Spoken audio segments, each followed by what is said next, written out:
दुरूद पढ़िए अल्लाह रब्बु मुहम्मदिन सल्लल्लाहु अलैहि वसल्लम नहनु इबादु मुहम्मदिन सल्लल्लाहु अलैहि वसल्लम सलातु व सलामुन अलैका या रसूलुल्लाह सल्लल्लाहु तआला अलैहि वसल्लम। तो अपनी आखिरत को बेहतर बनाइए, आखिरत बेहतर कीजिए। और वो कैसे होगी? आखिरत उस वक्त तक बेहतर नहीं हो सकती जब तक के दिल से दुनिया की मोहब्बत निकल ना जाए।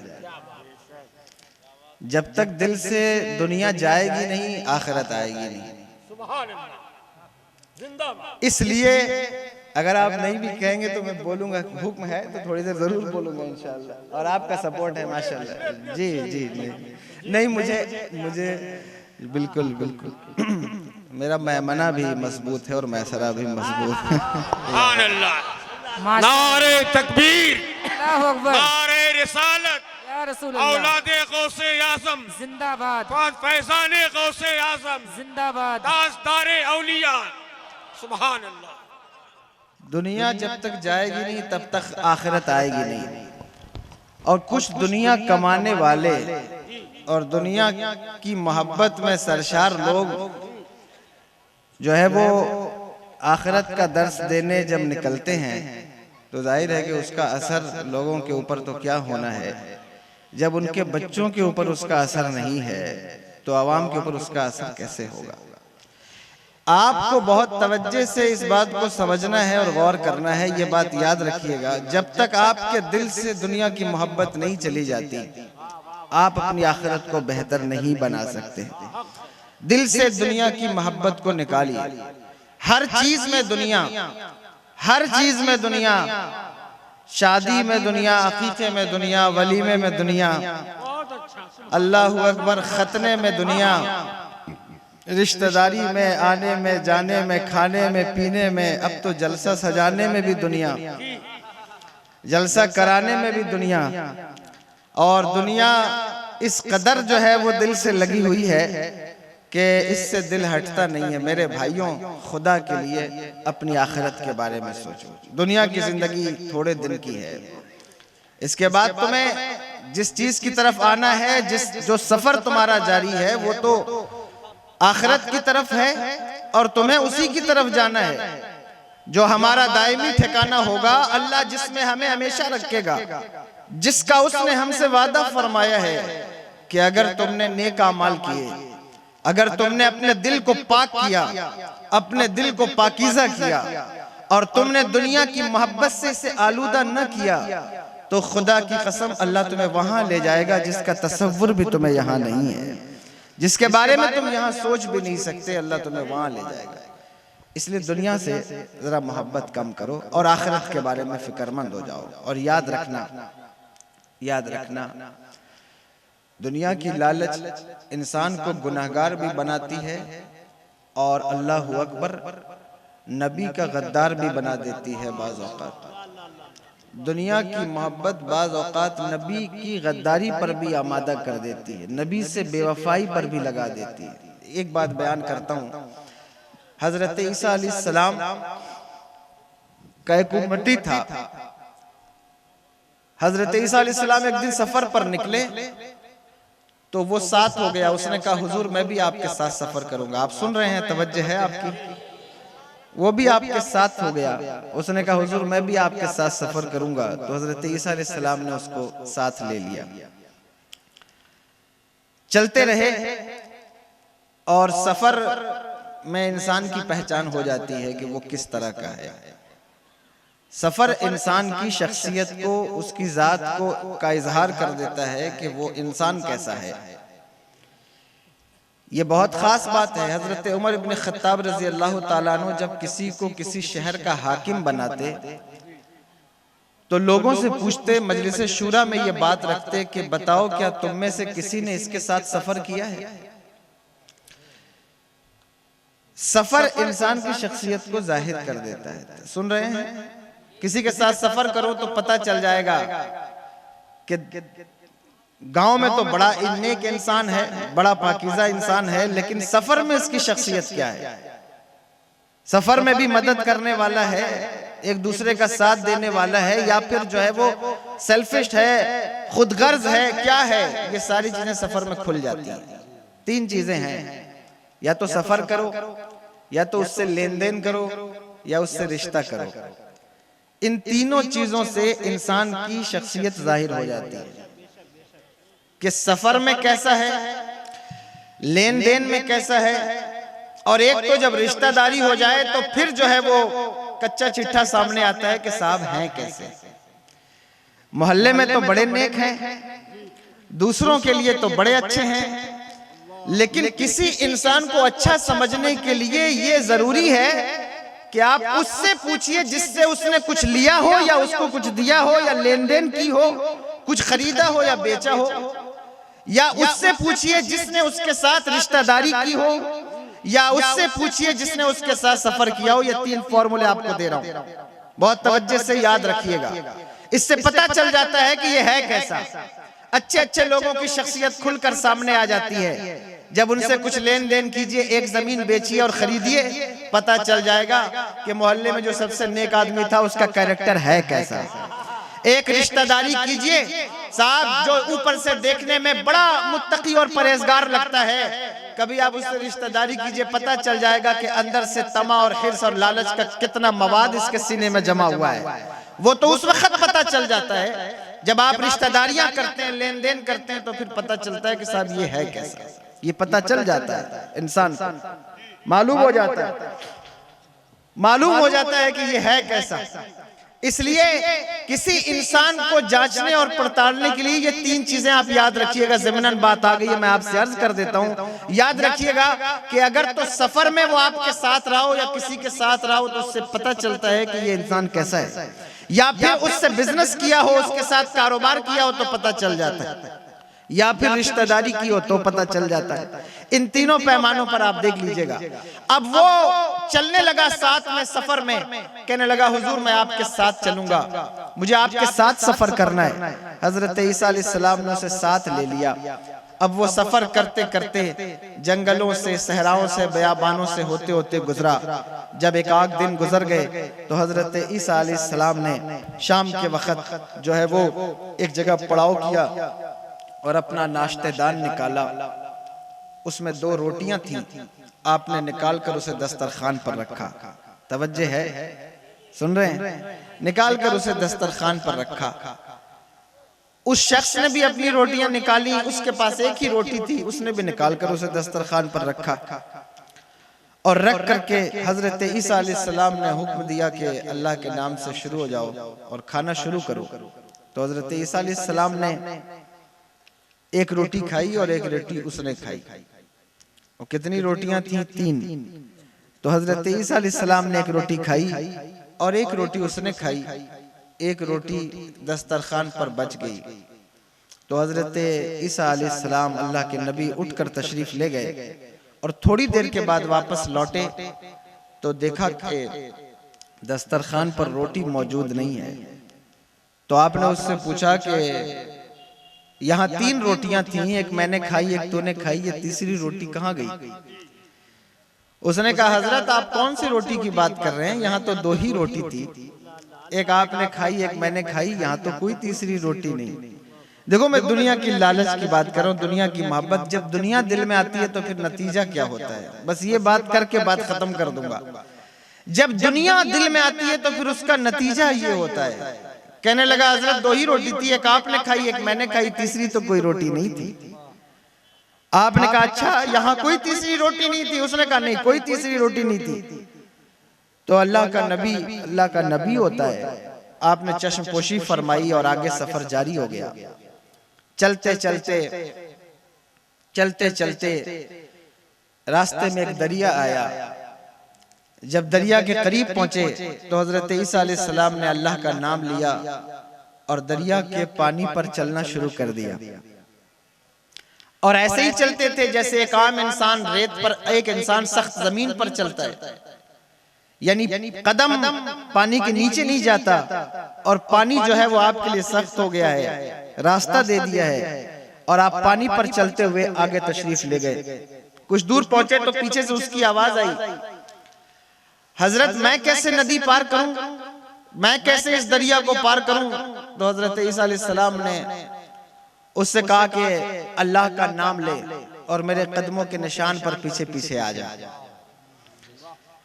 उसने अल्लाह का नाम लिया और उस दरिया पर हजरत ईसा अलैहिस्सलाम के कदमों के पीछे पीछे चलने लगा। जब चलने लगा तो जिस तरह हजरत ईसा अलैहिस्सलाम तशरीफ ले जा रहे थे उसी तरह ये भी चलने लगा और पानी ने इसको भी सहारा दिया, यानी इसको भी रास्ता दिया। और पानी पर जिस तरह अल्लाह का नबी चलता है उस तरह चलकर पीछे पीछे चलने लगा। यहाँ एक बात बहुत खास है और ये समझने वाली बात है, अगर अल्लाह के नबी के कदमों के निशान पर चलोगे तो कभी डूबोगे नहीं। अगर अल्लाह के नबी के कदम पर चलोगे तो कभी डूबोगे नहीं। और डूबोगे क्या, बल्कि अगर नबी के कदमों का निशान मिल जाए और फिर अल्लाह उस पर चलने की तौफीक अता फरमा दे, जज्बा अता फरमा दे, तो फिर खुदा की कसम कोई दरिया तुम्हें डुबा नहीं सकता, कोई पहाड़ तुम्हारा रास्ता रोक नहीं सकता। लेकिन तुम्हें देखना यह है, तुम्हें देखना यह है कि तुम्हारा सफर नबी के कदमों के निशान पर हो, तुम्हारा सफर नबी के कदमों के निशान पर हो। तुम तो नबी के रास्ते पर चलना ही भूल गए। और बल्कि अब तो कंडीशन यह है कि आपको पता ही नहीं है कि नबी का रास्ता क्या है, मालूम ही नहीं है कि क्या रास्ता है। अब्बा का रास्ता मालूम है, अम्मा का रास्ता, समाज का रास्ता, मुआशरे का रास्ता, रस्म रिवायात के रास्ते, ये सब समाज को आपको याद है, सब आपको मालूम है, सारे रास्ते जहन में हैं। लेकिन नहीं मालूम है तो ये नहीं मालूम है कि नबी का रास्ता क्या है। नबी ने जो हमें रास्ता अता फरमाया है वो रास्ता क्या है, नबी ने जो वे हमें दिया है वो कौन सा वे है। अगर जहन से कोई चीज निकल गई है तो वो ये चीज निकल गई है, ये जहन से खाली हो गया कि वो क्या रास्ता है। आप कहेंगे नहीं हमें मालूम है, हमारे दिलों में महफूज है। मैं कहूंगा अगर तुम्हें मालूम है तो कभी चलो उस रास्ते पर, कभी आगे बढ़ो उस रास्ते पर। तुम तो रस्म रिवायात के रास्ते पर चलते हो, समाजियात के रास्ते पर चलते हो, मुआशरे के रास्ते पर चलते हो। एक जो बहाव है, जो फ्लो है दुनिया का, आप उस रास्ते पर चल रहे हैं, उसी बहाव में बह रहे हैं, उसी बहाव में बहे जा रहे हैं। कभी नबी के रास्ते पर गौर करो कि वो कौन सा रास्ता है। याद रखना हमारी कंडीशन ये है कि कोई खुश कर दे तो हम खुश हो जाते हैं, कोई डरा दे तो हम डर जाते हैं, कोई हमें अल्लाहु अकबर किसी तरफ बहा के ले जाए तो हम उस तरफ बह जाते हैं। ये मुसलमानों का तरीका नहीं है, मुसलमानों का तरीका ये नहीं। खुदा की कसम, जिसको नबी का रास्ता मुयस्सर आए, आंधियां उसका रास्ता बदल नहीं सकती, समंदर उसके रास्ते बदल नहीं सकते, पहाड़ उसके रास्ते को रोक नहीं सकता। जिसे नबी का रास्ता मुयस्सर आता है फिर वो दुनिया के बहाव में नहीं बहता, बल्कि वो मौजों के खिलाफ चलता है। दुनिया किधर भी जा रही हो वो अपने रास्ते पर, नबी के रास्ते पर चल रहा होता है।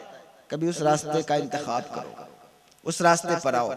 तुम्हारी शादियां, तुम्हारी महफिलें, तुम्हारी मजलिसें, अकीके, वलीमे, क्या है जो नबी के रास्ते पर चलकर आप मुनक्किद कर रहे हैं। ये गौर करने वाली बात। इस्लाह मुआशरा कॉन्फ्रेंस है, क्या चीजें हैं जो आपने नबी से लिया है कि हम इस तरीके पर ये काम करेंगे। हर तरीका, हर रास्ता जो आप इख्तियार कर रहे हैं उस पर गौर करने की जरूरत है कि वो नबी का रास्ता है या नहीं, वो तरीका नबी का है या नहीं। और अब तो कंडीशन ये है, अब तो हालात ये हैं, अवाम तो अवाम। मैं अपने जैसे लोगों की बात करता हूँ, जो मुझसे बड़े हैं मैं उनकी इस्लाह तो नहीं कर सकता, उनकी शान में कोई बात तो नहीं कर सकता, लेकिन जो कम से कम मेरी उम्र के हैं या मुझसे छोटे हैं उनसे तो कह सकता हूँ। तबलीग दीन का रास्ता भी हमने ये इख्तियार कर लिया है कि अल्लाहु अकबर, कभी हम सोचे तो सही कि नबी ने तबलीग का रास्ता में क्या बताया है। हर चीज का रास्ता हुजूर ने हमें अता फरमाया है। कोई ऐसा गोशा नहीं है, कोई ऐसा शोबा नहीं है कोई ऐसा, अल्लाहू अकबर, इस्लाम के अंदर, दुनिया के अंदर कोई ऐसा डिपार्टमेंट नहीं है जिसको नबी ने टच न किया हो, नबी ने बताया ना हो। जरूरत है तो इस बात की कि हम उस रास्ते पर गौर करें, जरूरत है तो इस बात की कि हम उस रास्ते को समझें, जानें और लोगों को उसकी तरफ लाने की कोशिश करें। तबलीग दीन का रास्ता भी हुजूर ने जो हमें अता फरमाया है, हम उस रास्ते से भी धीरे धीरे दूर होते जा रहे हैं। आप मुझे बताइए, मेरे आका सरवर दो आलम सल्लल्लाहु ताला अलैहि वसल्लम ने क्या मुबल्लिगीन को नहीं कहा था आप हदीस पाक की किताबें उठाएं और अल्लाहु अकबर कबीरा? मेरे आका सरवर दो आलम सल्लल्लाहु ताला अलैहि वसल्लम जब भी अपने सहाबा के गिरोह को किसी कौम की तरफ मुबल्लिग बनाकर भेजते, जब भी मेरे आका अपने सहाबा को किसी कौम की तरफ तबलीग दीन के लिए भेजते, दीन सिखाने के लिए भेजते, तो आप हदीस का मफहूम पढ़ें, आपको पता चलेगा हर मुबल्लिगीन की जमात पर मेरे आका का इरशाद था, यस्सिरू वला तुअस्सिरू, यस्सिरू वला तुनफ्फिरू। आसानियां पैदा करना, मुश्किलों ना पैदा करना, परेशानियां ना पैदा करना, आसानियों पर मबनी कलाम करना, मुश्किलों पर मबनी कलाम ना करना, लोगों को आसानियां फराहम करना, लोगों को सहूलत फराहम करना, लोगों के मिजाज का ख्याल रखना, अहवाल की रियायत देना, ये सारी चीजें तबलीग के बाब में मेरे आका ने इरशाद फरमाई हैं। लेकिन मैं अब खुद को कहता हूं और अपने से छोटों को कहता हूं, बहुत तवज्जो से ये बात सुनिएगा कि हम भी अपने तबलीग के इस रास्ते पर गौर करें कि क्या हमने नबी के उस रास्ते को इख्तियार किया है जो मेरे आका ने तबलीग दीन का रास्ता हमें बताया था? क्या हमने उस रास्ते पर फोकस किया है जो तबलीग दीन का सही रास्ता था? अल्लाह की इज्जत की कसम, एक दो जलसे नहीं, हजारों जलसे करते रहो, लाखों जलसे करते रहो, तुम्हारी तबलीग से वो असर नहीं हो सकता जो मुस्तफा जाने रहमत के तरीके पर चलकर तबलीग की जाए तो उसका असर सामने आता है। तुम तबलीग करते रहो, साहब तबलीग का तरीका देना होगा कि वो तबलीग का तरीका क्या है जो मेरे आका ने हमें अता फरमाया है। वो तरीका सीखना चाहते हो उसका, लोग कहते हैं तबलीग इतनी हो रही है, इतनी हो रही है, इतने जलसे हो रहे, रिजल्ट नहीं आ रहा। बात होती है या नहीं होती कि साहब इतने बड़े बड़े जलसे हैं, पैसा लेकर तकरीर करने वाले खतीब मौजूद हैं, नजराने की डिमांड करके नात पढ़ने वाले शोरा मौजूद हैं, इतना बड़ा पंडाल लगाकर जलसा करने वाले लोगों के हौसले बुलंद हैं, लोग कहते हैं रिजल्ट नहीं आता, लोग कहते हैं रिजल्ट नहीं आता, तकरीरें होती हैं फिर भी रिजल्ट नहीं आता, पंडाल लगते हैं फिर भी रिजल्ट नहीं आता, लोगों का इज्तिमा होता है फिर भी रिजल्ट नहीं आता, मदरसों की इमारतें तामीर होती हैं फिर भी रिजल्ट नहीं आता, मस्जिदों के मीनारे टाइल्स से मुज़य्यन हो रहे हैं फिर भी रिजल्ट नहीं आता। अल्लाहू अकबर कबीरा, मस्जिद के कमरे एसी से लगे हुए हैं फिर भी रिजल्ट नहीं आता। मैं कहता हूं रिजल्ट की परवाह करने वाले तरीक़ेकार पर गौर कर, तेरा तरीक़ेकार क्या है? जिस दिन तेरा तरीका गरीब नवाज के तरीके से मैच कर जाएगा, रिजल्ट 2000 5000 की शक्ल में नहीं, लाख की शक्ल में सामने आएगा। नारे तकबीर, नारे रिसालत, सुभान अल्लाह। रास्ता तो मैच कर, रास्ता तो देख के कौन सा रास्ता है। अल्लाहू अकबर, दुनिया की मोहब्बत कलेजे में बसाकर दीन की तबलीग और दीन की हिमायत करने वालों, ये बात खूब अच्छे से समझ लेना, अल्लाह की इज्जत की कसम, मुस्तफा जाने रहमत के गुलामों को अल्लाहू अकबर कबीरा इस दुनिया की जरूरत और इस दुनिया की मोहब्बत में कल थी ना आज उसको इनकी जो मोहब्बत है, बल्कि खुदा की कसम मुस्तफा जाने रहमत के गुलाम तो वो हैं जो आखिरत की फिक्र में रातें गुजारते हैं और दुनिया खुदा की कसम उनके ठोकरों में पड़ी रहती है, दुनिया उनके जूतों में पड़ी रहती है। लेकिन मसला ये है, मामला ये है कि हम हर चीज में नबी के तरीके को भूल गए, हुजूर के तरीके को भूल गए। मेरे भाइयों, हमें हर मसले पर नबी का तरीका सामने रखना होगा कि वो रास्ता क्या है, उस रास्ते से चलो, उस रास्ते से चल कर आओ। और उस रास्ते पर चलना इतना आसान भी नहीं है, उतना आसान भी नहीं है, इसलिए लोग शॉर्टकट मारते हैं, शॉर्टकट मारते हैं क्योंकि जानते हैं कि उस रास्ते पर चलना, जबकि हकीकी मानों में देखा जाए तो उससे आसान कोई रास्ता नहीं हो सकता। लेकिन असल बात यह है कि जिसके दिल में दुनिया बसी होगी वो उस रास्ते पर नहीं चल सकेगा। इसलिए नहीं चल सकेगा कि ये शहादत गहे उल्फत में कदम रखना है। लोग आसान समझते हैं मुसलमान ना, आसान समझने का मतलब यह है कि जो अपने दिल से दुनिया निकाल देगा फिर उसके लिए ये रास्ता आसान हो जाएगा, फिर उसके लिए ये रास्ता कठिन नहीं होगा, आसान हो जाएगा और फिर वो उसी रास्ते पर चलेगा।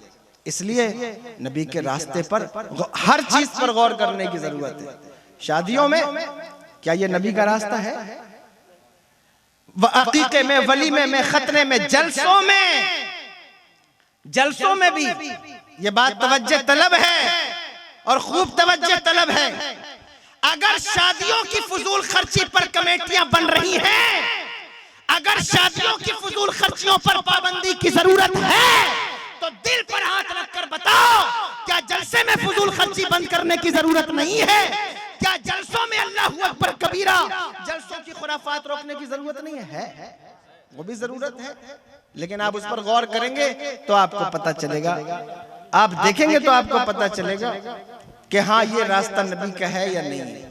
तो आप उस रास्ते पर चलकर आइए, उस रास्ते पर चलिए, खुदा की कसम कामयाब हो जाएंगे। अब ये मत देखो कि दादा का रास्ता क्या था, अब्बा का रास्ता। अगर तो अब्बा नबी के रास्ते पर थे तो चलो अब्बा के रास्ते पर, अगर तो दादा नबी के रास्ते पर थे तो चलो दादा के रास्ते पर। अगर यही तो बात है ना, यही तो बात है कि हम शख्सियात, अल्लाहू अकबर, शख्सियात तो इसलिए देखते हैं और उन्हीं शख्सियात को देखते हैं जो नबी के रास्ते पर होते हैं, उन्हीं के पीछे होते हैं। जाहिर है नबी का रास्ता इमाम तिरमिज़ी ने, इमाम नसाई ने, इमाम दाऊद आप जमा कर दिया, इमाम बुखारी ने सीरत की किताबों में जमा हो गया, हदीस की किताबों में जमा हो गया, फजाइल की किताबों में जमा हो गया। अल्लाहू अकबर कबीरा। लेकिन जिन लोगों की रसाई नहीं है उन किताबों तक, वो क्या करेंगे? तो वो इस बात को जानते हैं, वो इस बात को मानते हैं कि गौसे आजम का रास्ता नबी का रास्ता है। उन्हें मालूम है गरीब नवाज का रास्ता नबी का रास्ता है, उन्हें मालूम है आला हजरत का रास्ता नबी का रास्ता है। तो उन्हें इस बात का जब यकीन है तो इसलिए वो कहते हैं चलो हमारी रसाई बुखारी तक तो नहीं है, हमारी रसाई तिरमिज़ी तक तो नहीं है, लेकिन गरीब नवाज की बारगाह तक तो है, गरीब नवाज की बारगाह तक तो है। तो हम इनके नक्शे कदम पर चलेंगे तो नबी का रास्ता मिल जाएगा, हम इनके नक्शे कदम पर चलेंगे तो नबी का वे मिल जाएगा। इसीलिए हम छठी करके, 11वीं करके, 12वीं करके, जलसा करके, महफिल करके, अकीके की महफिल हो तो मिलाद करो, वलीमे की महफिल हो तो मिलाद करो, निकाह की महफिल हो तो मिलाद शरीफ करो, अल्लाहू अकबर खतने की महफिल है तो मिलाद शरीफ करो। लोग कहते हैं हर वक्त ये क्यों करते हो? हम कहते हैं सिर्फ इसलिए करते हैं ताकि लोगों को नबी का रास्ता बताया जा सके। कभी गरीब नवाज के नाम पर इकट्ठा किया जाएगा, कभी गौसे आजम के नाम पर इकट्ठा किया जाए, कभी आला हजरत के नाम पर इकट्ठा किया जाए, किसी के भी नाम पर इकट्ठा किया जाए, लेकिन रास्ता तो नबी का ही बताया जाता है, रास्ता तो नबी का ही दिखाया जाता है। और अगर इन गुलामों के रास्ते पर हम तबसरा करते हैं तो ये बात अपने जहन में रखो कि आला हजरत का रास्ता नबी का रास्ता है। बल्कि खुद फरमाते हैं तेरे गुलामों का नक्शे कदम है राह खुदा, वो क्या बहक सके जो ये सुराग लेके चले। ये चीज करिए, ये बात कीजिए, आप कामयाब हो जाएंगे। देखो वो नबी के कदमों के पीछे चला और पानी पर चलता रहा, पानी पर चला, चलते चलते दरिया पार कर लिया। पार करने के बाद हजरत ईसा अलैहिस्सलाम ने उससे पूछा, कहा उस अल्लाह का शुक्र अदा कर जिसने हमें पानी पर ताकत दी, पानी पर रास्ता दिया और हमें दरिया पार करा दिया। उसने अल्लाह का शुक्र अदा किया। जब उसने शुक्र अदा किया तो हज़रत ईसा अलैहिस्सलाम ने कहा मैं उसी अल्लाह का वास्ता देता हूँ, बता वो तीसरी रोटी कहाँ गई, बता वो तीसरी रोटी कहाँ गई। तो वो शख्स जिसने इतना बड़ा अल्लाह के नबी का मौजज़ा देखा था, इतना बड़ा मौजज़ा देखने के बाद वो कहता है हुजूर मैं नहीं जानता वो कौन सी तीसरी रोटी, वहां तो 2 ही रोटी थी, एक आपने खाई एक मैंने खाई, वो तीसरी रोटी कौन सी थी। अल्लाहु अकबर। आप देखें हजरत ईसा अलैहिस्सलाम आगे बढ़े, अल्लाह का नबी जिरा नहीं करता, आगे बढ़ गए, आगे बढ़े।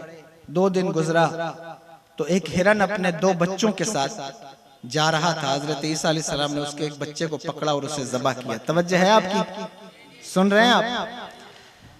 अल्लाह के नबी हजरत ईसा अलैहिस्सलाम ने एक बकरी, वो हिरन के बच्चे को पकड़ा। देखो आखिर मरहला है रात का और पब्लिक फिसल रही है, तकरीर भी फिसल रही है, जुमले भी फिसल रहे हैं। कैच करिएगा कहीं अगर कोई बात जो है वो, मैं इतना बड़ा खतीब नहीं हूँ कि मैं रात के इस हिस्से में आपको जो है वो सही सालिम तकरीर करके चला जाऊं। ये हालांकि बहुत कुछ सीखा है मैंने हज़रतुल अल्लाम खतीब हिंदुस्तान हज़रत अल्लामा सैयद अशफाक अहमद साहब क़िबला से, लेकिन इसके बावजूद भी कमा हक़हू जो है वो ऐसा नहीं है कि चचा के सारे असरात भतीजे में जमा हो जाए।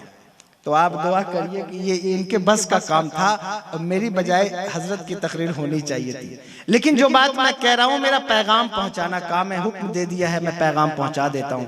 देखो इतना बड़ा अल्लाह अकबर वाकया हुआ, उसने पानी पर चलकर वो आया था, लेकिन इसके बावजूद भी उसने इनकार किया। मैं नहीं जानता वो तीसरी रोटी कहाँ गई। अब हिरन के बच्चे को पकड़ा, हज़रत ईसा अलैहिस्सलाम ने उसे ज़बा किया और ज़बा करने के बाद उसका गोश्त भूना, भूनने के बाद उसे खाया और उसके सामने भी पेश किया, उसने भी खाया। तवज्जो से सुनना, उसने भी खाया। खाने के बाद जब उस गोश्त को खा लिया गया, हड्डी जमा हो गई, तो हज़रत ईसा अलैहिस्सलाम ने उस हड्डी को जमा किया और जमा करने के बाद उसकी तरफ इशारा करके कुम बेइज़्निल्लाह फरमाया। जब कुम बेइज़्निल्लाह कहा तो हिरन का बच्चा उठ के खड़ा हो गया।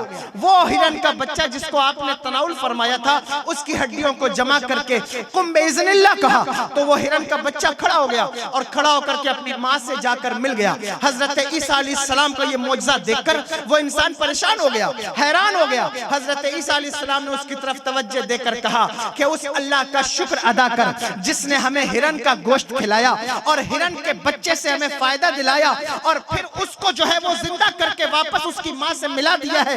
बता वो तीसरी रोटी कहाँ गई? बता वो तीसरी रोटी कहाँ गई? अब मुझे बताओ, इतना बड़ा मौजज़ा देखने के बाद वो कहता है, हजरत आप कौन सी तीसरी रोटी की बात करते हैं? मैंने तो कोई तीसरी रोटी नहीं देखी, वहां तो 2 ही रोटियां थी, एक आपने खाई एक मैंने खाई, वो कौन सी तीसरी रोटी की बात आप कर रहे हैं? देखो कितनी खास बात मैं तुमसे कर रहा हूं, आपको इस पर हंसी आ रही है, लेकिन ये तवज्जो करने वाली बात है। एक शख्स नबी के सामने खड़े होकर के नबी को धोखा देने की कोशिश कर रहा है। एक शख्स नबी के सामने खड़े होकर के अल्लाह अकबर जो देख रहा है कि जिसको अल्लाह ने इख्तियार ये दिया है कि वो हिरन पर हाथ रख दे तो वो उठकर जिंदा हो जाता है, वो पानी पर कदम रख दे तो पानी उसे डुबाता नहीं है। ये कितनी बड़ी बात है, किस बुनियाद पर है? दुनिया की मोहब्बत, लालच, ये ऐसी चीज है, ये ऐसी चीज है जो इंसान को दीन से भी जो है वो अल्लाह अकबर गद्दारी पर आमादा कर देती है और नबी से गद्दारी पर भी आमादा कर देती है। इतना बड़ा मौजज़ा देखने के बाद भी साफ नबी के सामने इनकार कर रहा है, साफ इनकार कर रहा है कि मैंने वो तीसरी रोटी नहीं देखी। ये होता है, ये लालच की बुनियाद पर होता है, ये दुनिया की बुनियाद पर होता है। जब जब दुनिया की मोहब्बत दिल में आएगी, फिर ये नहीं देखा जाता कि जो है वो हम किस मरहले में खड़े हैं। उसे कुछ याद नहीं रहता कि अल्लाह ने मेरे ऊपर क्या एहसान किया है। उसे ये भी पता नहीं होता कि मैं किसका उम्मती हूँ। उसे ये भी नहीं पता होता कि ये हाथ, जिस्म, आंख, नाक, कान, मुंह, ये सब कुछ किसके सदक़े में मिला है। सब कुछ मिल जाने के बाद भी जिसके दिल में दुनिया होती है वो दीन से भी गद्दारी कर रहा होता है बाज़ औक़ात, और नबी से भी गद्दारी कर रहा होता है। तुम कहोगे कैसे गद्दारी हजरत? कौन भला ऐसा होगा जो दुनिया की मोहब्बत में अपने नबी से गद्दारी करेगा? मैं कहता हूँ, मुझे सीने पर हाथ रख करके बताओ, कलेजे पर हाथ रख करके बताओ, अल्लाह के रसूल के कितने एहसान है हमारे ऊपर। अल्लाह तबारक व तआला ने अपना नबी हमें अता फरमाया है, यही कितना बड़ा एहसान है। लेकिन कलेजे पर हाथ रख कर बताओ, जिसके सदक़े में सब कुछ मिला, ज़मीन और आसमान उनके सदक़े में बनाया गया। अल्लाह तबारक व तआला ने हमें जान जिनके सदक़े में अता फरमाई है, हमारी औलाद जिनका सदका है, हमारे माँ बाप जिनका सदका है, दुनिया में जो कुछ है सब उन्हीं का सदका। मेरे इमाम कहते हैं, ज़मीनो ज़मा तुम्हारे लिए, मकीनो मकान तुम्हारे लिए, चुनीनो चुना तुम्हारे लिए, बने दो जहां तुम्हारे लिए। ये सब कुछ उन्हीं के लिए, सब कुछ उन्हीं के लिए। अल्लाह अकबर कबीरा। और सब जानते हैं, जो मुसलमान उन्हें पता है ये सब कुछ नबी का सदका है। लेकिन इसके बावजूद भी नबी के गद्दारों से जब रिश्तेदारियां करते हो तो बताओ ये नबी के साथ गद्दारी है या नहीं है? मुझे कलेजे पे हाथ रखकर बताना। इतना सब कुछ जानने के बाद भी अल्लाह अकबर कबीरा, जब नबी के बेवफाओं से, नबी के गद्दारों से हाथ मिलाते हो और उनके साथ बैठकर खाना आराम से खा रहे होते हो, तो बताओ ये नबी से गद्दारी है या नहीं है? तुम कहोगे हजरत कैसी बात आप करते? मैं कहता हूँ, मुझे बताओ, तुम्हारी माँ को कोई काफिरा कहे तो तुम उसके चेहरे पे थूकना पसंद नहीं करते। तुम्हारे बाप को कोई गाली दे तो तुम कभी उसके पीछे नमाज पढ़ोगे? लेकिन कितनी आसानी के साथ इस मसले को लोग सल्टा देते हैं। देखो इस्लाह मुआशरा कॉन्फ्रेंस है ना, इस्लाह मुआशरा, याद रखना कसर के मुसलमानों, उस वक्त तक किसी मुआशरे की इस्लाह हो नहीं सकती जब तक उसका ताल्लुक उसके नबी से मजबूत ना हो जाए। खुदा की कसम, मुबल्लिगीन सर पटक कर मर जाए, लेकिन अगर मुआशरे का ताल्लुक नबी से टूट जाए तो उस मुआशरे की इस्लाह नहीं हो सकती। इसलिए अगर अपने मुआशरे की इस्लाह चाहते हो तो अपने अकीदे और अपनी मोहब्बत को नबी से उस्तवार करो। जब तक ये रिश्ता पुख्ता नहीं होगा तुम्हारा मुआशरा सुधर नहीं सकता, तुम्हारे मुआशरे में इनकलाब पैदा नहीं हो सकता, तुम्हारे मुआशरे में इनकलाब आ नहीं सकता। आएगा तभी जब ये रिश्ता मजबूत होगा।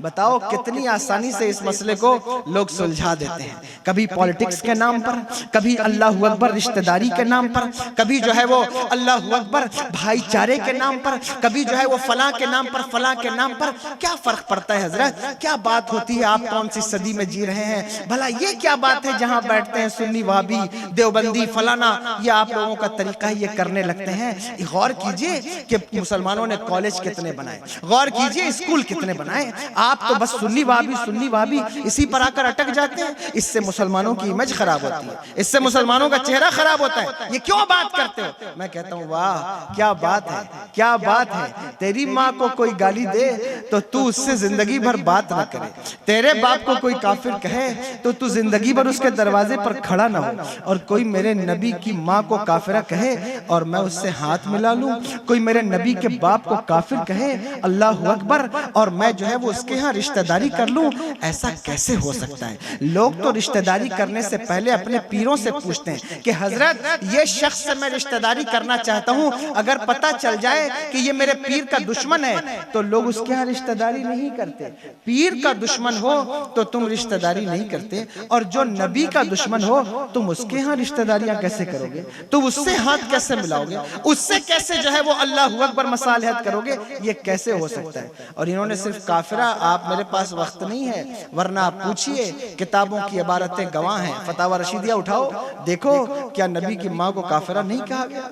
क्या नहीं कहा गया? जिनका नाम हम लेते हैं इनको बड़ा बुरा लगता है। आप बताओ आज लोग कहते हैं क्या फर्क पड़ता है, क्या पता चलता है कि साहब जो है वो फला वहाबी है, फला देवबंदी है, इससे क्या होता है? क्या मैं कहता हूँ ये मसला बहुत खास है, इसको समझने की जरूरत है, बात गौर करने की जरूरत है। याद रखना तुम्हें जितनी मर्जी आए तुम मसालियत कर लो, जितना जी में आए तुम जो है वो तफहीम की तरफ और जो है वो अल्लाह अकबर आसानी की तरफ चले जाओ और बदी से मफाहमत कर लो। लेकिन याद रखना इस बात को, जब तक तुम्हारे दिल में नबी की सच्ची मोहब्बत पैदा नहीं होगी, तुम 1000 नहीं 1,00,000 कॉलेज भी हिंदुस्तान की सरजमीन पर बना लो, कामयाबी तुम्हारा मुकद्दर नहीं हो सकती।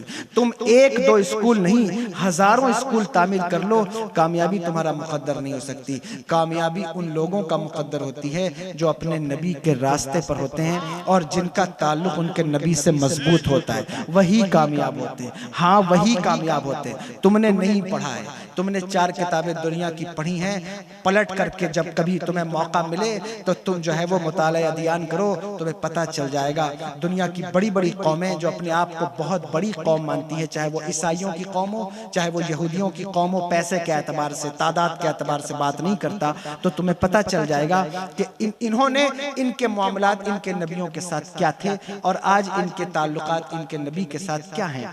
आप कभी इस पर गौर कीजिएगा। खैर ये तो मेरा मौजू नहीं इस वक्त, मैं तो दुनिया की तबाहकारियां बता रहा हूं उसके मोहब्बत की। ये बात खास है, गौर करने वाली बात है। आपको पता चलेगा कि जिस कौम का ताल्लुक उसके नबी से टूट जाए, उसके नबी से वफा का रिश्ता कमजोर हो जाए, वो कौम कभी तरक्की नहीं कर सकती, वो कौम कभी आगे नहीं बढ़ सकती। वफा असल चीज है, वफादारी असल चीज है। वफादारी नहीं होगी तो इंसान इस निस्बत को बचा नहीं पाएगा। नारा लगाने से निस्बतें नहीं बचती हैं, याद रखिएगा। जलसा करने से भी निस्बत नहीं बचती। जलसा कर लिया, आपने सोचा मैं हमारी निस्बत सलामत रहेगी, नारा लगा लिया हमारी निस्बत सलामत रहेगी। निस्बतों की सलामती का दारो मदार वफा पर है, ये बात याद रखिए। निस्बतें वफा से सलामत रहती हैं, बेवफाई निस्बतों को काट देती है। बेवफाई निस्बतों को खत्म कर देती है। अगर कोई, अल्लाहु अकबर, तुम्हारी और हमारी वफा की और निस्बत की क्या बात है, अगर नबी का बेटा भी नबी का बेवफा हो जाए तो अल्लाह उसकी भी निस्बत नबी से काट देता है। क्या हजरत नूह अलैहिस्सलाम के बेटे को अल्लाह ने नहीं कहा क्या नूह ये तेरा बेटा नहीं, ये तेरे घर वालों में से नहीं? अगर बेवफाई हो, बेवफाई कोई कौम करने लगे तो नाराजी भर कर लगाए कि हमें नबी से निस्बत है, निस्बतों का दारो मदार वफा पर है। अगर तो तुम नबी के वफादार हो तो तुम्हारी निस्बत सलामत रहेगी, और अगर तुमने नबी से वफा न की तो फिर इन निस्बतों के फरेब में मत रहना कि तुम्हारी निस्बतें सलामत हैं। याद रखना, अगर वफा होगी तो निस्बत सलामत होगी, और अगर इस निस्बत को सलामत बचा कर ले गए तो खुदा की कसम तुम और हम तो इंसान हैं। अगर अल्लाह वालों से कुत्ता भी वफा करे तो अल्लाह उस निस्बत का सदका ये देता है कि जहां उन्हें जन्नत में रखता है वहां उस जानवर को भी जन्नत में दाखिल करे।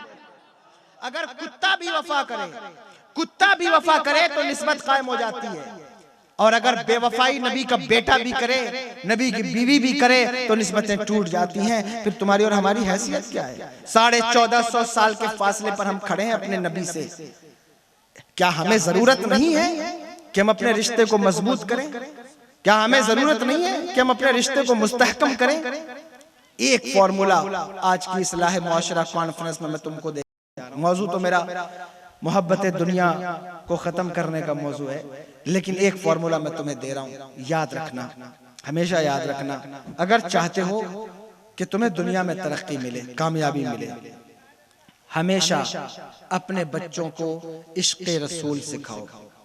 जब तक वो आशिक़ रसूल नहीं बनेंगे, जब तक उनके अंदर इश्क नहीं आएगा और यकीन नहीं आएगा, वो कभी कामयाब नहीं होंगे। ये बात मैं नहीं कह रहा हूँ, ये इकबाल ने कही, बड़े बड़े फिलासफर ने कही, बड़े बड़े मुहक्किकीन ने कही। बच्चों के अंदर अगर इश्क रसूल नहीं है, अगर वो हर बात पर नबी की जात पर भी जो है वो मुआहदा और अल्लाहु अकबर उनके मसले पर भी जो है वो इश्क रसालत और नामूस रसालत के मसले पर भी कंप्रोमाइज करने लगेंगे तो आप कुछ नहीं कर सकेंगे, आप कभी नहीं बढ़। क्योंकि जो कौम अपने नबी से बेवफा हो जाती है उसको मार दिया जाता है, वो खत्म हो जाती है। ये तारीख रही है, पलट कर देख लो, देख लो, पता चल जाएगा। नबी से ताल्लुक कटा, कौम खत्म, नबी से ताल्लुक खत्म, कौम खत्म। ये तारीख रही है, आप देख लीजिए, इसको पढ़िए, आपको पता चल जाए। जब तक नबी से ताल्लुक कायम है कौम जिंदा रहती है, और नबी अपनी तवज्जो हटा ले या कौम नबी की तरफ से तवज्जो हटा ले, कौम खत्म हो जाती है, कौम बर्बाद हो जाती है। इसलिए कहता हूं कि इस ताल्लुक को मजबूत करो।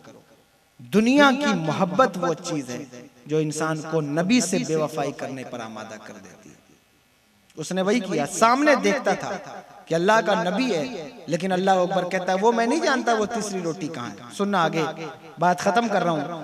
वो आगे बढ़े, आगे बढ़े तो आपने रेत के 3 टीले बनाए, रेत के 3 टीले बनाए, और तीनों टीले बनाने के बाद आपने अल्लाह के हुक्म से जो चाहा उस पर पढ़कर दम किया।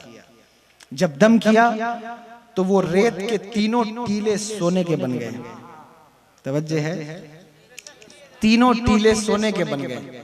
और जब तीनों टीले सोने के बन गए तो हजरत ईसा अलैहिस्सलाम ने उसकी तरफ तवज्जो करके फरमाया कि देख, ये एक टीला मेरा है, एक टीला तेरा, और ये तीसरा टीला उसका है जिसने वो रोटी खाई है। ये 3 टीले हैं, एक मेरा है, एक तेरा है, और ये एक उसका है जिसने वो रोटी खाई है। तो हाथ जोड़ के खड़ा हो गया, कहने लगा हजरत माफी चाहता हूँ, वो किसी और ने नहीं खाई, वो मैंने ही खाई है। ये समझ में आ रही है बात? ये लालच इंसान को कहां से कहां पहुंचाती है। आप हंसो मत, ये सिर्फ उसकी बात नहीं है, ये तो हमारे माशरे की भी बात है। सारी जिंदगी किसी बात से इनकार करते रहेंगे, इनकार करते रहे, अरे हमारा कोई ताल्लुक नहीं, हमारे बाप ने हमारे लिए किया क्या है, हमारी माँ ने हमारे लिए किया क्या है, मेरा कोई ताल्लुक नहीं, मेरा कोई ताल्लुक नहीं। सारी जिंदगी ताल्लुक तोड़कर खड़े रहे, लेकिन जिस दिन बाप मर गया सबसे पहले घर में वही खड़ा होगा, क्योंकि जानता है विरासत तो तकसीम होगी।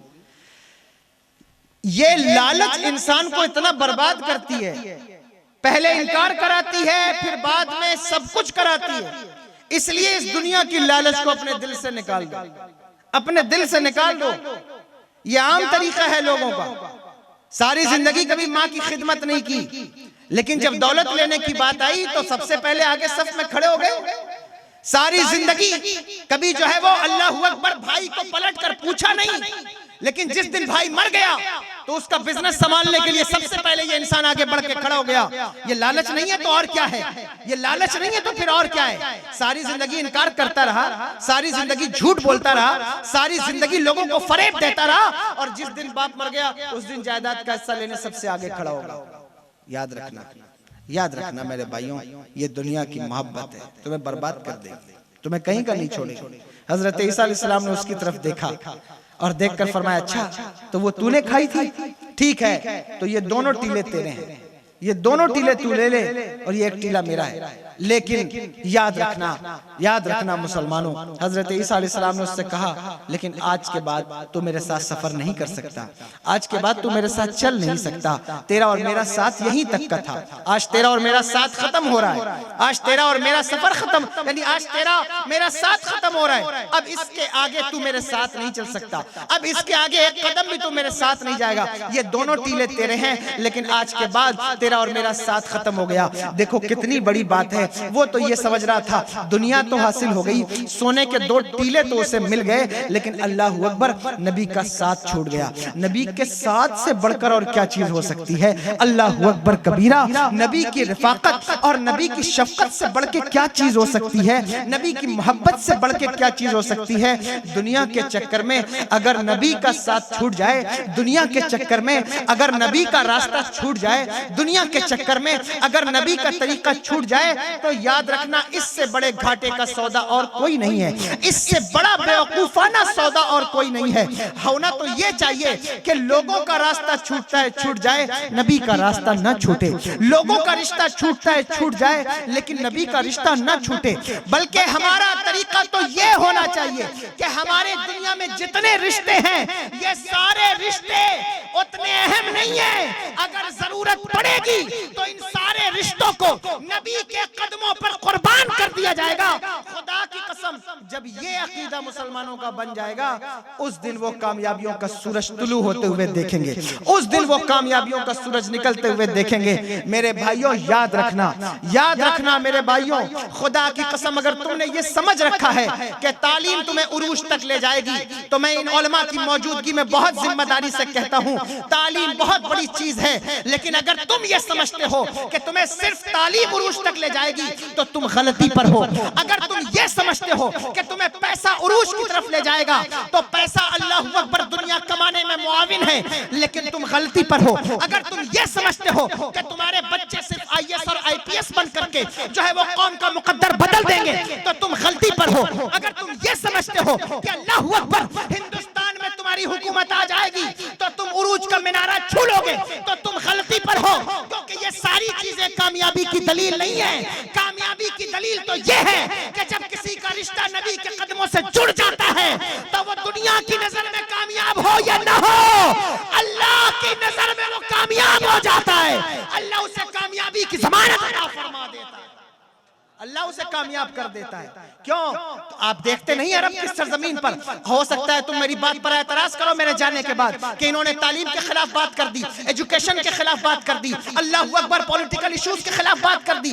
मैं तुमसे पूछना चाहता हूँ, कभी पलटकर अरब की सरजमीन पर देखो तो सही, मुझे बताओ अरब की सरजमीन पर कितने पढ़ने लिखने वाले लोग मौजूद हैं, कितने लोग मौजूद हैं जिनको पेन और कलम पकड़ना आता है, कितने लोग मौजूद हैं। अरब की कंडीशन तो ये थी, अरब का हाल तो ये था कि कैसर रूम और किसरा जैसी हुकूमतें जब अपने लोगों को गालियां देती थी तो वो उन्हें अरब कहकर पुकारती थी। जिस तरह हिंदुस्तान की सरजमीन पर अंग्रेजों के आने के बाद जब अंग्रेज किसी को गाली देते तो उसे भारतीय कह के पुकारते थे, इस तरह कैसर रूम और अल्लाहू अकबर किसरा की एम्पायर जो है वो यानी कि अरब के लोगों का नाम लेकर लोगों को गालियां देते थे। अरब की कंडीशन तो ये थी, जिन्हें नमक और काफूर का फर्क पता न था, अरब के लोगों का हाल तो ये था कि उन्हें कलम पकड़ने का तरीका मालूम नहीं था। कितने लोग थे जो लिखना पढ़ना जानते थे, कितने लोग थे जो बहुत बड़े फलसफी थे। बताओ अरब की सरजमीन पर कितने ऐसे थे जो साइंटिस्ट थे। क्या चीज है जिसको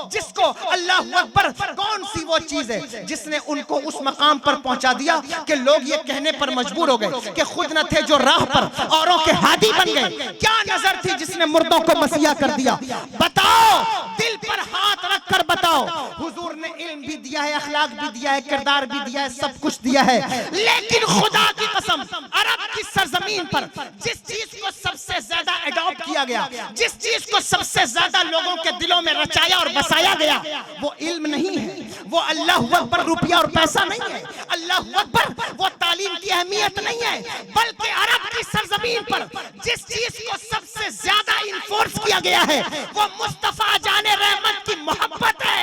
उस मोहब्बत का आलम यह था कि अरब की सरजमीन पर लोग नारा लगाने लगे, करूं तेरे नाम पे जा फिदा, न बस एक जा दो जहां फिदा, दो जहां से भी नहीं जी भरा, करूं क्या करोड़ों जहां नहीं। जब ये नारा लगने लगा, नारे तकबीर, नारे रिसालत, मसलके आला हजरत, नारे तकबीर। नारों का जब जब अल्लाह अकबर कबीरा, जब उनके दिल की कैफियत इस रंग में अगड़ाई लेने लगी, गोया कि आला हजरत के शेर की तर्जमानी, आला हजरत के शेर में मैं उनके जज्बात की तर्जमानी कर रहा हूँ। जब ये कैफियत उनकी पैदा हो गई कि उन्हें जाना उन्हें माना, न रखा गैर से काम, लिल्लाहिल हम्द में दुनिया से मुसलमान गया। जब ये कैफियत पैदा हो गई कि करूं मदे एले दुवल रजा, बड़े इस बला में मेरी बला, मैं गदा हूँ अपने करीम का, मेरा दीन पा रहे ना नहीं। जब ये कैफियत पैदा हो गई तो जानते हो नतीजा क्या निकला? अरब के वो लोग जो बकरियां चराते थे, अरब के वो लोग अल्लाह अकबर जो सफा और मरवा जैसी मुकद्दस पहाड़ियों पर ज़िना करने से नहीं चूकते थे, अरब के वो लोग जो जरी जरी सी बात पर लड़ते थे, अरब के वो लोग जिन्हें नमक और काफूर का फर्क पता न था, अल्लाह अकबर, इश्क़ रसूल आया, इश्क़ रसूल आया तो फिर हुआ क्या? हुआ ये कि दश्त तो दश्त है, दरिया भी न छोड़े हमने, बैरे जुल्मात में दौड़ा दिए घोड़े हमने, दी अज़ाने कभी यूरोप के कलीसाओं में, कभी अफ्रीका के तपते हुए सहराओं में। ये क्यों हुआ? ये क्यों हुआ? इश्क़ रसूल आया, इश्क़ रसूल आया। इश्क ऐसा था, इश्क ऐसा था, खुदा की कसम मेरे इमाम कहते हैं, इमाम फरमाते हैं, क्या फरमाते हैं? कहते हैं हुस्न यूसुफ पे कटी मिस्र में अंगुश्ते जना, सर कटाते हैं तेरे नाम पे मर्दाने अरब। सर हाथों में लेकर हुजूर की बारगाह में क्या सहाबा हाजिर नहीं है? जान हथेली पर रखकर क्या अल्लाह अकबर, मेरे आका की बारगाह में सहाबा हाजिर नहीं है? ये इश्क़ रसूल का जज्बा था, नबी की मोहब्बत का जज्बा था। नबी की मोहब्बत का जज्बा जब पैदा होता है, नबी की मोहब्बत का जज्बा जब बेदार होता है तो वो कौम में इनकलाब पैदा करता है, कौम में इनकलाब लाता है। कौम में इनकलाब लाने वालों और कौम के इनकलाब के बारे में सोचने वालों, अपने बच्चों को आशिक बनाओ, आशिक। मसालेहत से इस कौम में इनकलाब नहीं आएगा। अल्लाह अकबर, सिर्फ अल्लाह अकबर, मसालेहत से इनकलाब नहीं आएगा। तुम अगर ये समझते हो ऊंची इमारतों से इनकलाब आएगा, नहीं आएगा। तुम ये समझते हो आईएएस और आईपीएस बनने से इनकलाब आएगा, नहीं आएगा। कितने आईएएस और आईपीएस थे जब गरीब नवाज हिंदुस्तान की सरजमीन पर तशरीफ लाए। कोई ये ना समझे कि मैं मना कर रहा हूँ तालीम से, लेकिन चूंकि इस्लाह मुआशरा कॉन्फ्रेंस है इसलिए मैं तुम्हें बुनियादी तकाजे बता रहा हूँ इस वक्त इनकलाब लाने के। बताओ कितने आईएएस और आईपीएस थे जब हिंदुस्तान में गरीब नवाज तशरीफ लाए? तुम नहीं बता सकते। मैं तुमसे कहता हूँ खुदा की कसम, इश्क पैदा होता है, इश्क पैदा होता है तो इनकलाब आता है, इश्क पैदा होता है तो इनकलाब आता है। जहाँ जहाँ इश्क पैदा हुआ वहाँ वहाँ रिवॉल्यूशन पैदा हुआ है। अगर तुम्हें मेरी बात पर एतबार न हो तो तारीख उठाकर देखो, तुम्हें पता चल जाएगा। किसी को इश्क हुआ, इनकलाब ऐसा आया कि उसने पुकार कर कहा बलगल औला बे कमालिही, कशफत दजा बे जमालिही, हसनत जमीओ खसालिही, सल्लु अलैहि व आलिही। किसी को इश्क हुआ, उसने पुकार कर कहा अहसनु मिन कलम तरक़त हुआइनी व अजमलु मिन कलम तलिदिन निसाउ। अल्लाहु अकबर। किसी को इश्क हुआ, उसने पुकार कर कहा सरवर कहूं के मालिक मौला कहूं तुझे, बाग़े खलील का गुले ज़ेबा कहूं तुझे, तेरे तो बस साहिब तनाई से है बड़ी, हैरान मेरे शाह में क्या क्या कहूं तुझे। जब इश्क हो जाता है इनकलाब आता है, जब इश्क हो जाता है कौम की तकदीर बदल जाती है। इश्क करो, मुस्तफा जाने रहमत से वफा करो। और मैं नहीं कहता, इकबाल कहते हैं कि मोहम्मद से वफा तूने तो हम तेरे हैं। ये जहां चीज है क्या, लौह कलम तेरे हैं। तू वफा करके तो देख, वफा करके देख, तुझे पता चलेगा इनकलाब क्या होता है। इनकलाब कैसे आता है। मेरे भाइयों, इनकलाब लाना चाहते हो तो नबी से वफादारी करो, नबी से वफा करो, इनकलाब आ जाएगा। और जिस चक्कर में तुम हो, ये बात भी सुन लो, बहुत खास बात अर्ज कर दूं, जिस चक्कर में हो ये बात याद रखना, दुनिया में किसी माँ ने अपने बेटे को वो दूध नहीं पिलाया जो अल्लाह अकबर इस्लाम के मानने वालों का दुनिया से खात्मा कर दे। मैं तुम्हें खुशफहमी में मुब्तला नहीं कर रहा हूं, लेकिन मैं तुम्हें इस वक्त इस्लाह मुआशरा कॉन्फ्रेंस का बुनियादी उसूल बता रहा हूं, बुनियादी बातें मैं तुम्हें बता रहा हूं। किसी में यह औकात नहीं है, किसी में यह औकात नहीं है, किसी में नहीं है कि जो तुम्हें खत्म कर दे। और जिनको नॉलेज ना हो वो तारीख पढ़ के देखें, उन्हें पता चलेगा। 2-4-10 साल के जुल्म से घबराने वालों, परेशान हो जाने वालों, आंसू बहाने वालों, कभी पलटकर इस्लाम की तारीख पढ़ते तो पता चलता। तुम इतने जुल्म में परेशान हो गए, तुमने जुल्म देखा नहीं है। देखो पलटकर तुम्हें पता चलेगा। कभी सीने पर पत्थर रखे जाते, अल्लाह अकबर 2 ऊंटों में बांधकर दोनों मुख्तलिफ सिमतों में ऊंटों को दौड़ा दिया जाता। तुमने जुल्म देखा नहीं है। दीवारों में कैद करके कभी चुन दिया जाता, मार दिया जाता। ज्यादा दूर नहीं जा सकते, ज्यादा दूर की जाने की सलाहियत नहीं है, तो कम से कम मंगोलों को पढ़ लो, चंगेजियों को पढ़ लो, तातारियों को पढ़ लो, पता चल जाएगा जुल्म किसे कहते हैं, जुल्म क्या होता है। पढ़ के देखो, चंगेजियों मंगोलों को पढ़ो। ये चंगेज खान कौन था, हलाकू खान कौन था? सिकंदर आजम से बढ़कर हुकूमत की है इन्होंने। कभी इनकी तारीख पढ़ो, तुम्हें पता चलेगा। मिडिल ईस्ट से शुरू होती है इनकी हुकूमत, चाइना क्रॉस करके ऑस्ट्रेलिया, फिजी तक इनके घोड़े दौड़ते थे, ये हुकूमत करते थे। जानते हो इनका टारगेट कौन था? मुसलमान इनका टारगेट थे। पहला टारगेट मुसलमान थे। जहां मुसलमान मिले उन्हें मारो, ये इनका टारगेट था। जहां मिले उन्हें मारो। अगर सिर्फ तारीख बगदाद पढ़ लो तो तुम्हें पता चलेगा लाखों लोगों का सर काटकर, अल्लाह अकबर, 11 से 13-15 दिन तक दरियाए दजला क्या लाल होकर नहीं बहता रहा? हमारी लाइब्रेरियां उजाड़ दी गई। गरनाता और कुर्तबा की तारीख पढ़ो, कनाडा की तारीख पढ़ो, हमारे फलसफे जला दिए गए, हमारे नुस्खे उड़ा दिए गए।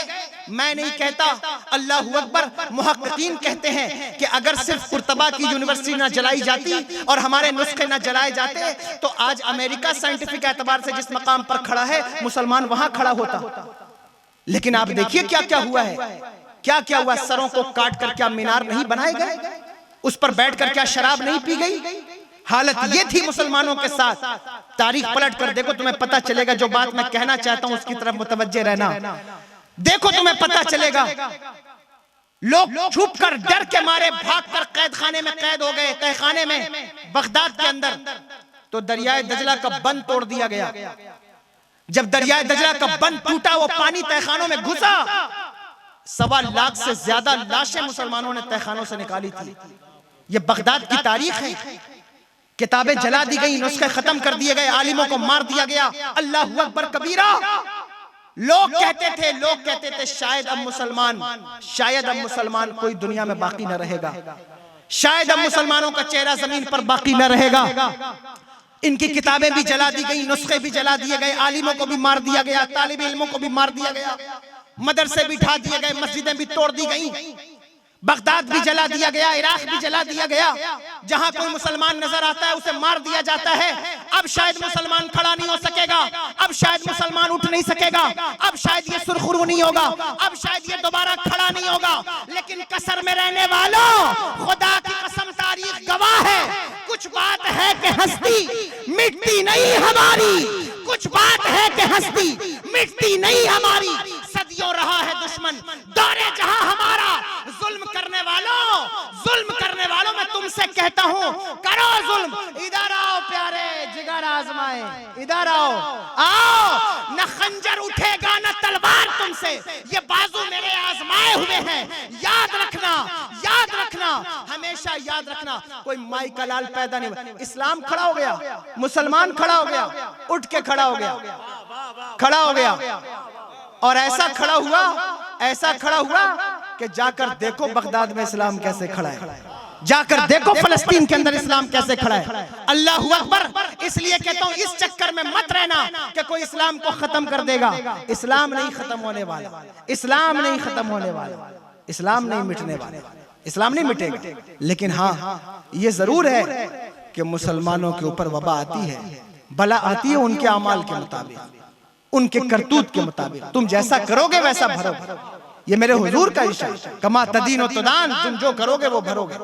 इसलिए ये बात याद रखो कि अगर नबी से वफा बाकी है तो कौम बाकी रहेगी, अगर नबी से वफा खत्म हो जाएगी कौम खत्म हो जाएगी। उसने नबी का साथ छोड़ दिया और दौलत को कबूल कर लिया। वो 2 टीले सोने के लेकर बैठ गया, थोड़ी देर बैठा था तो 2 डाकू आ गए, 2 डाकू आ गए तलवार लेके। उन्होंने कहा कि तलवार उसके सर पर लटका दी, तो उसने कहा कि मेरी जान मारने से फायदा नहीं है, ऐसा करो कि तुम जो है वो इसमें हिस्सा लगा लो। तो उन्होंने कहा ठीक है, हम तू समझदार लगता है, हम इसमें हिस्सा लगा लेते हैं। तो उसकी जान छोड़ दी और 3 हिस्से बना लिए उस सोने में। 3 हिस्से बनाने के बाद उसमें से एक डाकू ने कहा कि मैं खाना लेकर आता हूँ, तो वो खाना लेने चला गया। इन दोनों ने प्लानिंग कर ली कि जब वो खाना लेकर लौटेगा तो हम उसे मार देंगे, ताकि ये 2 हिस्से हमारे, ये तीनों जो है वो हम आपस में बांट लेंगे। वो खाना लेने गया तो उसने सोचा कि मैं खाने में जहर मिला देता हूँ, लौट कर जाऊंगा तो ये दोनों खाएंगे, मर जाएंगे और ये पूरा मेरा हो जाएगा। ये दुनिया की मोहब्बत है। अल्लाह अकबर। उसने जहर मिलाया, खाना लेकर आया, ये पहले से तैयार बैठे थे, इन्होंने हमला किया, उसको मार डाला, वो मर गया। तो फारिग होकर इन्होंने खाना खाया और ये भी मर गए, वो भी मर गया और ये भी मर गए। और सोने का वो दोनों ढेर उसी जगह वैसे ही खड़ा रहा। चंद सालों के बाद हजरत ईसा अलैहिस्सलाम अपने हवारियों के साथ उस जगह से गुजरे तो उनकी हड्डियां वहां पड़ी हुई थी, उनकी हड्डियां वहां बिखरी हुई थी। हजरत ईसा अलैहिस्सलाम ने अपने हवारियों से कहा, देखो जो दुनिया की मोहब्बत में गिरफ्तार होता है उसका माल तो यहीं रह जाता है, लेकिन अल्लाह अकबर उसका जिस्म और उसकी हड्डियां भी गल जाती हैं और कोई चीज बाकी नहीं, उसे तो वापस पलट कर जाना है। तुम्हें भी और हमें भी पलट कर जाना है। हम क्या चीज लेकर जाएंगे? जितना भी इकट्ठा किया है वो कुछ लेकर जाने वाली चीज नहीं है। हाँ, अगर तो हमने इश्क़ रसूल इकट्ठा कर लिया है, अगर तो हमने मुस्तफ़ा जाने रहमत की मोहब्बत इकट्ठा कर ली है, उसे जमा कर लिया है, तो फिर याद रखना कब्र में लहराएंगे ता हश्र चश्मे नूर के, जलवा फरमा होगी जब तलात रसूलुल्लाह की, बल तुसिरून अल हयात दुनिया वल आखिरतु खैरुन व अबका। कसर की कमेटी वालों, सैयद अशफाक साहब क़िबला दामत बरकातुहुल आलिया का तुम्हारे ऊपर एहसान रहेगा कि उन्होंने कुछ देर मुझे बोलने के लिए जो है वो हुक्म फरमाया, मैंने बोल दिया, वरना मेरी तबीयत नहीं थी कि मैं इतनी लंबी तकरीर कर पाता। और मैं उसके लिए भी माजरत चाहता हूँ जो लोग मुझे सुनने आए थे और मैं जो वो फ़न के मुश्ताक रहे होंगे वो मैं नहीं कर पाया हूँगा, तो मैं उसके लिए भी माजरत चाहता हूँ। अल्लाह तबारक व तआला मुझे माफ़ फरमाए। अस्तगफिरुल्लाह रब्बी मिन कुल्लि ज़ंबिन व अतूबु इलैहि व मा अलैना इल्लल बलाग। अस्सलामु अलैकुम। सुभान अल्लाह।